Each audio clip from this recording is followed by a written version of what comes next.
আজকে দুর্নীতি দমন কমিশনের প্রধান কার্যালয়ের এনফোর্সমেন্ট ইউনিটের নির্দেশে আমরা এই সিলেটের ভোলাগঞ্জ এই সাদা পাথর এলাকায় একটা অভিযানে এসেছি। আমাদের অভিযোগ হচ্ছে যে এখানে কয়েকশো কোটি টাকার রাষ্ট্রীয় সম্পদে যে পাথর, এই পাথরগুলো বিগত কয়েক মাসে মানে এখান থেকে উঠে নিয়ে যাওয়া হয়েছে আর কি, এক কথায় আত্মসাৎ করা হয়েছে। আমরা আজকে 5 জন সদস্যের একটা টিম সিলেট অফিস থেকে এসেছি। এখানে আমরা প্রথমত যেটা দেখছি যে স্থানীয় মানুষজন এখানে সবাই এক ধরনের, যারা এখানে পর্যটনে আসেন, পর্যটনের উদ্দেশ্যে এই একটা মানে দেখার জন্য, সেই সৌন্দর্য দেখার জন্য যারা আসেন, তারা অনেকেই আফসোস করছেন যে এত সুন্দর পাথরগুলো, যেটা কিনা এই সিলেটের এই একটা ঐতিহ্যের সঙ্গে যুক্ত, এই পাথরগুলো বেশ কিছুদিন ধরে এখান থেকে উঠিয়ে নিয়ে যাওয়া হয়েছে, আত্মসাৎ করা হয়েছে। তো আমাদের মানে এখন পর্যন্ত আমরা যে জিনিসটা পাচ্ছি, যেটা আমরা দেখতে পাচ্ছি, যে এই সম্পদগুলো নিয়ে যাওয়া হয়েছে মানে বাণিজ্যিক উদ্দেশ্যে। ব্যবসায়িক যারা এখানে এই জিনিসগুলো নিয়ে গিয়েছেন, তারা প্রাকৃতিক সৌন্দর্য বা পর্যটন এটা মাথায় না রেখে এগুলোকে নিয়ে গেছেন তাদের ব্যবসায়িক স্বার্থে আর কি। আজকে আমাদের যে অ্যাসাইনমেন্ট সেটা হচ্ছে যে এটার সঙ্গে কারা কারা জড়িত থাকতে পারে সেগুলোর মানে ফাইন্ড আউট করা আর কি। এইটার প্রতিবেদন আমরা আমাদের প্রধান কার্যালয়ে প্রেরণ করব। সেই অনুযায়ী তখন আমরা এটা নিয়ে পরবর্তী যে প্রক্রিয়াগুলো আছে সেগুলো নিয়ে কাজ হবে।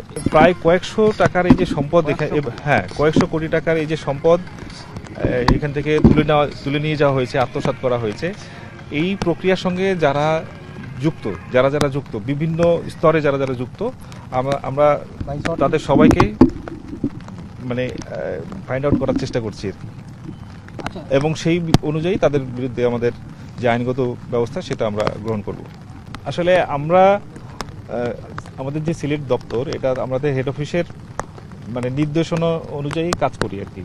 তো মূলত আমাদেরকে যে সময় আমাদেরকে এই অভিযানটা চালানোর জন্য নির্দেশ দেওয়া হয়েছে, আমরা অবিলম্বে এটা কাজ শুরু করেছি। আর আমাদের সিলেট থেকে যে এটার যে একটা ভৌগোলিক দূরত্ব আছে সেটাও একটা বিষয়।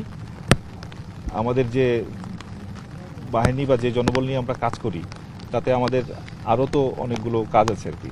আমরা যে জনবল নিয়ে কাজ করছি, এটা এই লিমিটেশনসের মধ্যে দিয়ে আমাদেরকে কাজ করতে হচ্ছে। হ্যাঁ, আপনি এটা সুন্দর প্রশ্ন করেছেন, যেটা আগের প্রশ্নের সাথেই মানে খুব সুন্দর যায় আর কি, যে কেন আমরা এতদিন পরে এসে এই কাজটা করলাম আর কি। তো এটা মূলত স্থানীয় প্রশাসনের কাছ থেকে তো মানে ভৌগোলিকভাবে খুবই কাছে, যেটা আমাদের অফিস থেকে কিন্তু ভৌগোলিকভাবে অনেক দূরে আর কি। সুতরাং স্থানীয় প্রশাসন কে আরও সতর্ক থাকা প্রয়োজন ছিল আর কি।